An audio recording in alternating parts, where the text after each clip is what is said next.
Os alunos que não vão entrar agora. Admitir. Quem está pedindo aqui. Pronto. Lá para a tela.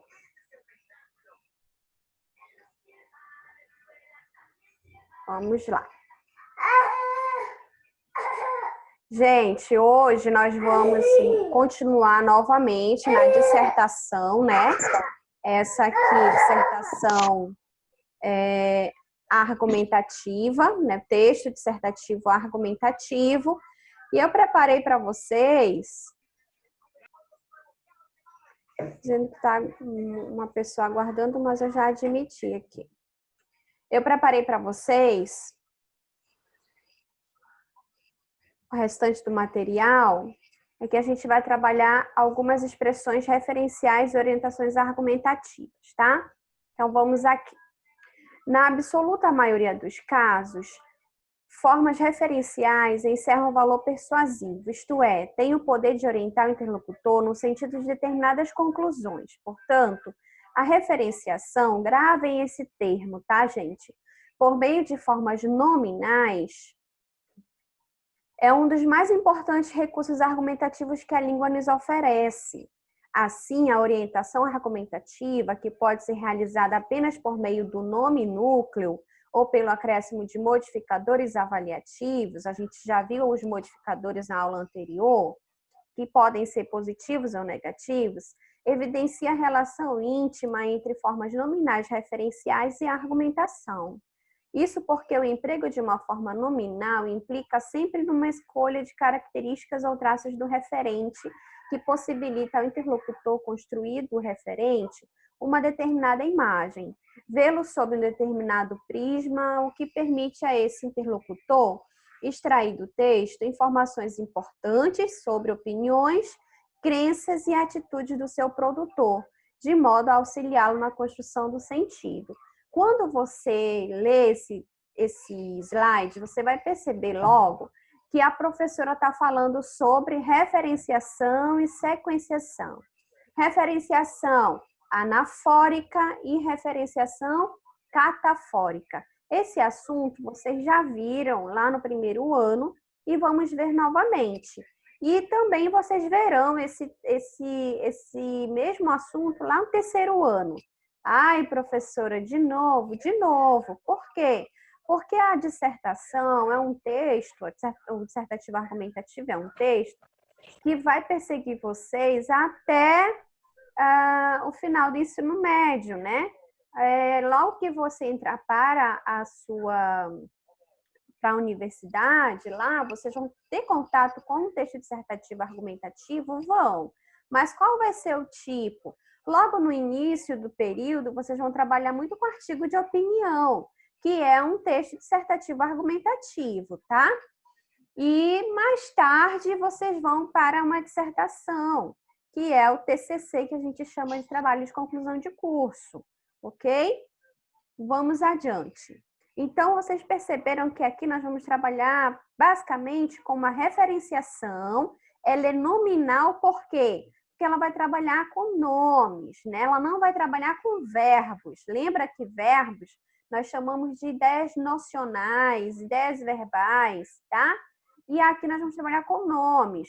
E também lembra que toda referenciação, ela vai ter lá no texto dissertativo um valor persuasivo, ok?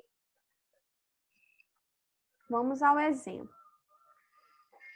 Hoje, 26 de março de 2015, o rei Ricardo III da Inglaterra voltará a ser sepultado em uma cerimônia na Catedral de Leicester. 529 anos depois de sua morte na Batalha Bosworth Field, nas cercanias da cidade em 1485.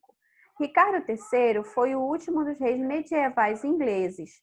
Reinou de 1483 a 1485.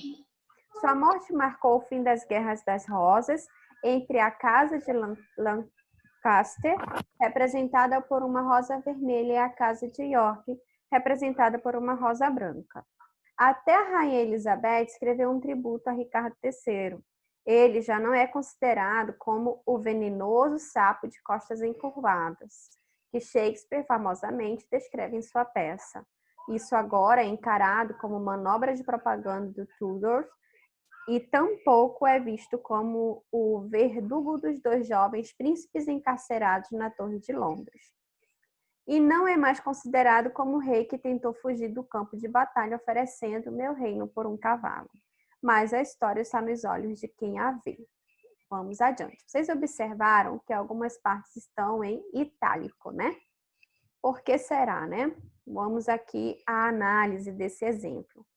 No texto, vocês conseguem observar que nós temos um processo referencial. O rei Ricardo III da Inglaterra foi recategorizado de várias formas da história, né? Ele foi chamado de o venenoso sapo das costas encurvadas, ele foi chamado de o verdugo dos dois jovens príncipes encarcerados na Torre de Londres, e foi chamado também do rei que tentou fugir do campo de batalha oferecendo cavalo, né? Essas formas nominais observaram que todas essas expressões, embora longas, elas são adjetivos. Sendo adjetivos, elas são nomes, né? Então, por isso, nós vamos trabalhar aí com referências nominais, ok? Essas formas nominais, no contexto de uso, imprimem uma orientação argumentativa de depreciação à figura do rei. Como podemos notar, é uma pequena demonstração de que o referente se constrói discursivamente e de que nessa construção muito existe de nossa forma de compreender e avaliar as pessoas e seus efeitos, o mundo e o que nele acontece, a história, enfim. Ainda se tratando de remissão textual, fato bastante comum é o uso de uma forma nominal para resumir porções textuais e transformar essa porção em um referente, que foi o que aconteceu, né? Ele pegou uma porção textual e transformou em referente. O referente que resulta desse encapsulamento é denominado de rótulo, defende Francis, um estudioso da parte dissertativa, tá, gente? O rótulo é um importante sinalizador da orientação argumentativa que o produtor imprime ao texto, como podemos ver no exemplo. Vamos ver outro exemplo quando ele chama de rótulo, tá? Tenho que tirar isso aqui daqui. Como é que eu tiro? Foi.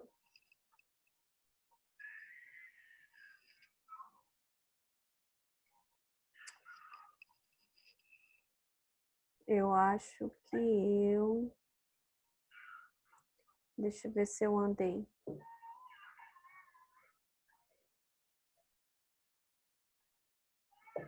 Eu andei o slide, gente, que já é outra parte. Deixa eu pegar aqui a análise. Não faz, filho. Só um instantinho. Vou pegar aqui pra gente ver, tá? Vai chamar de rótulo. Esse aqui é o material que eu falei para vocês, que infelizmente eu não consegui colocar para vocês por conta do arquivo, é muito pesado. Deixa eu trabalhar, quero mostrar para vocês o exemplo do rótulo. Vocês estão vendo essa tela ou não? Sim. A gente está vendo a mesma adiante. Ah, tá. Não sei se a senhora mudou. PowerPoint, né? Isso. Vou já compartilhar outra tela que eu estou buscando aqui. Vou mostrar o rótulo para vocês. É que eu faço uma resumida, que é muita coisa. Chegando aqui.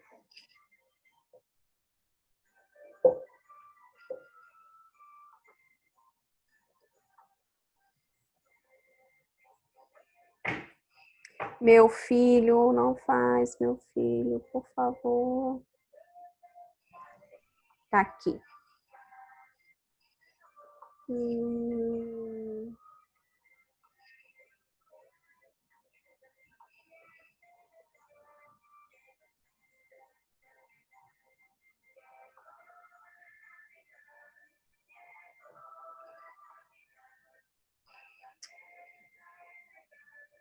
Só um instante, gente.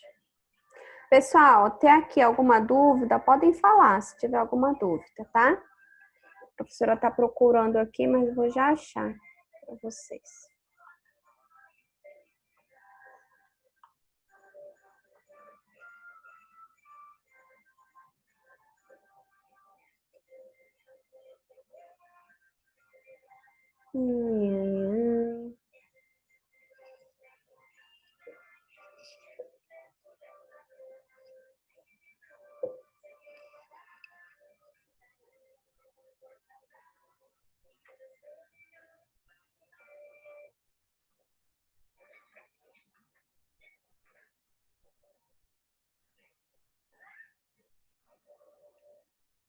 Aqui.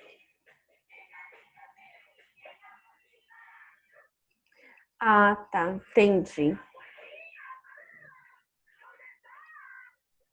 É uma parte que a professora não pode mostrar. Tá. Eu tô vendo aqui, gente, a matéria. Tô vendo aqui o texto, por isso que a professora pulou, tá? O que que acontece? Quando você vai trabalhar a rotulação, você utiliza algumas palavrinhas que você acaba, querendo ou não, rotulando o referente. Nesse caso aqui do Rei Ricardo, vocês perceberam que nós utilizamos 3 formas referenciais, né? Todas nominais. E que, querendo ou não, são expressões que rotulam esse rei, tá? Logo, quando ele fala em rótulo e a importância desse rótulo como sinalizador de orientação argumentativa é o quê? Que toda vez que você utiliza um referencial, você está utilizando um rotulador, entendeu? Por quê? Porque você está sempre se referindo ao primeiro termo citado no texto, ok? À medida que você vai fazendo o uso dessas referenciações, você vai fazendo uso de rótulos, ok? Eu tinha um exemplo mais embaixo, só que eu cortei esse exemplo, porque é um exemplo que eu não posso colocar para vocês, tá bom? Então, eu vou justificar a partir desse exemplo do Rei Ricardo, tá bom? Desculpa a demora de procurar aqui, é que é tanta coisa na cabeça da professora, que aí a gente tem sempre que retornar para lembrar o que é dizer. Resumindo, o que foi apresentado na unidade, não nessa, mas em todas as nossas aulas anteriores, nós percebemos que argumentar é uma atividade. Deixa eu tirar isso aqui.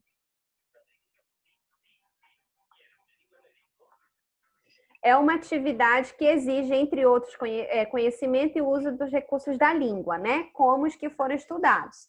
O que foi que nós estudamos ao longo das nossas aulas em relação à dissertação argumentativa? Os operadores argumentativos, né? Alguém até me falou assim, professora, esses operadores argumentativos são as conjunções que nós utilizamos? Sim, são as conjunções que nós utilizamos, tá? Mas mais que conjunções, a gente tem que perceber o sentido que elas têm no nosso texto, tá? Então, você tem os operadores argumentativos de adição, de oposição, de conclusão, de explicação, de alternância, tem outra tela mais abaixo. Articuladores textuais em funções na organização e argumentação do texto. Você vai articular o quê? 2 atos da fala, em que o segundo toma o primeiro como rema para justificar, ou contrapor, ou adicionar argumentos. Aqui é uma explicaçãozinha, né, do que cada um faz. As expressões referenciais, que elas são nominais, com função de categorizar, recategorizar, rotular, tá bom? Na próxima planilha é a continuação da primeira, operadores de comparação, operadores de alternância e as funções deles, né? Ensinar atitude psicológica, explicar o âmbito dentro do qual o conteúdo foi enunciado, indicar como o enunciado se representa perante o interlocutor e indicar o estatuto de um segmento textual em relação aos anteriores, que é aquela expressão que a gente usa, em resumo, para terminar, em síntese, ok? Vamos continuar aqui. Aqui, gente, eu quero mostrar para vocês como é que você pode fazer a sua seleção e a sua avaliação de argumentos, tá? Porém, só quem pode fazer isso é você, aluno, ok? O que o professor consegue fazer? Dar pistas, dicas, caminho, rota, tá bom? Mas pensar por você não dá para fazer, tá? Então, vamos aqui. A argumentação não é um exercício simples, escolar ou acadêmico. A argumentação, ela está em todos os lugares, em todas as situações. Em casa, na escola, em nosso trabalho, o filho que deseja sair com seus colegas sem a presença dos adultos. Geralmente, ele precisa convencer seus pais, né? De que isso é confiável o suficiente para que o pai aprove essa saída. Na escola, os exercícios pedem opinião dos alunos sobre diversos tópicos. Em uma reunião de trabalho, a gente precisa convencer o colega, o chefe da nossa opinião, tá? Então, você percebe que em todas essas ocasiões, as informações que damos se tornam argumentos para que prevaleça o nosso ponto de vista, a fim de convencermos nosso ouvinte a pensar ou agir de certa forma, tá? Então, observa que você já é muito capaz de fazer uma argumentação. Para a escrita, né, que primeiro você, quando argumenta dentro desses contextos informais, você, logicamente, utiliza a fala, né? Você verbaliza. E num texto escrito, o primeiro impacto já é esse, é que você tem que colocar no papel como você não fala, né? Então, já é o primeiro passo de complicação. Vamos adiante. O tipo textual dissertativo argumentativo é caracterizado, entre outros elementos, pela existência de argumentos que defendem determinado posicionamento. A estrutura clássica consiste que você já sabe, introdução, desenvolvimento e conclusão. A introdução é a parte do texto que você vai apresentar a proposição, a tese, a ideia central, o teu ponto de vista que você vai desenvolver. No desenvolvimento, consiste na argumentação do desenrolar da tua ideia central, o que você falou como opinião, você vai defender.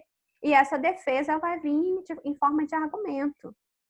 A conclusão é a parte final da produção escrita, em que reafirmamos o nosso ponto de vista ou oferecemos uma possível solução para a problemática apresentada.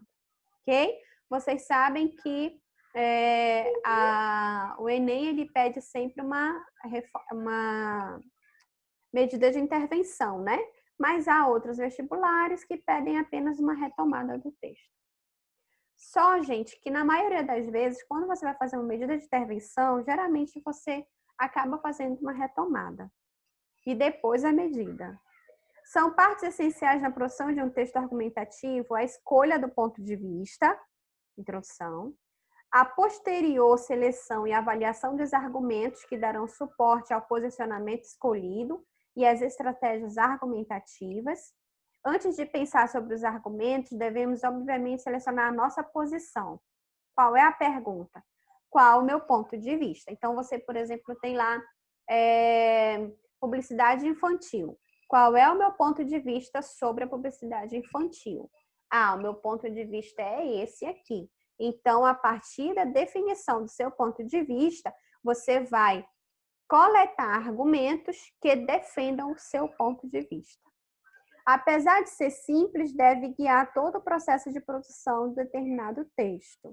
Sem a existência de um posicionamento claro, a argumentação vai ser confusa e ineficiente, ou seja, você tem que ter o seu posicionamento claro em relação a isso. Professora, mas como que eu sei disso?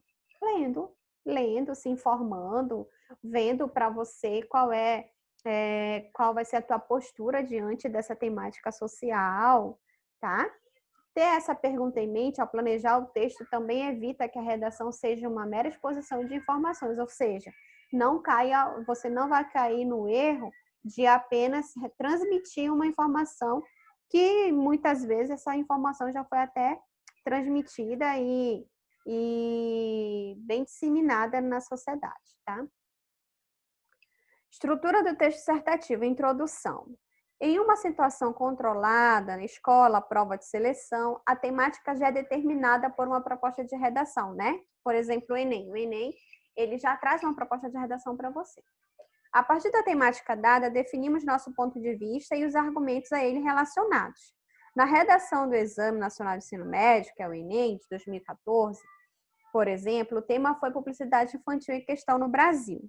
Para o desenvolvimento dessa temática, poderiam ser escolhidos diversos pontos de vista. Aí eu coloquei alguns pontos de vista, por exemplo, que os candidatos poderiam escolher, tá? Não necessariamente, pessoal, você vai falar assim, começar o teu texto assim. A publicidade infantil em questão no Brasil, ou então, a publicidade no Brasil, infantil no Brasil, parará. Você não precisa começar com o tema, tá? Seja mais criativo. Isso, você sendo mais criativo, você já ganha um ponto com a banca examinadora, tá bom? Então, por exemplo, pontos de vista que você poderia ter abordado. Concordar com o fato de que a resolução do Conselho Nacional dos Direitos da Criança e do Adolescente, que é o CONANDA, é necessária para que haja maior controle sobre as propagandas direcionadas ao público infantil. Discordar do fato de que a resolução do CONANDA é necessária, já que existe a autorregulamentação do Conselho Nacional e a autorregulamentação publicitária. Defender a proibição total da publicidade infantil, como no caso da Noruega e da província de Quebec, no Canadá. Aqui foram alguns, depois eu vou ter mais, tá? Gente, pelo horário, já estou percebendo que a nossa aula vai ser finalizada, tá bom? Só tenho menos de 2 minutos. Até aqui, vocês têm alguma dúvida ou não? Não, professora. Tá claro para vocês? Ficou claro? Sim, sim. Sim, olha, na próxima aula eu vou terminar esse slide, tá bom? A nossa próxima aula vai ser na quinta-feira, ok? Eu ainda vou falar para vocês o horário, certo? Gente, eu gostaria que vocês entrassem, estivessem assim fossem bem pontuais, para que a gente possa ter o maior número de minutos de aula, tá bom? Parece-me que o comandante já está fechando com o Google Meet uma parceria. E aí a gente vai ter mais tempo de aula, tá bom? Assim que isso acontecer, eu vou adorar, porque eu acho pouco tempo para a gente ficar conversando. Porém, agora eu vou lá para o AVA, eu vou postar esse material e eu quero que vocês me encontrem lá para a gente conversar no chat, tá bom? Porque eu tenho mais uma aula com vocês, que é agora. Vai de 11h15 até meio-dia e 15, tá? Então, eu espero vocês lá no AVA, certo? Vou finalizar a nossa aula agora, ok? Beijos. Tchau, professora. Tchau, professora.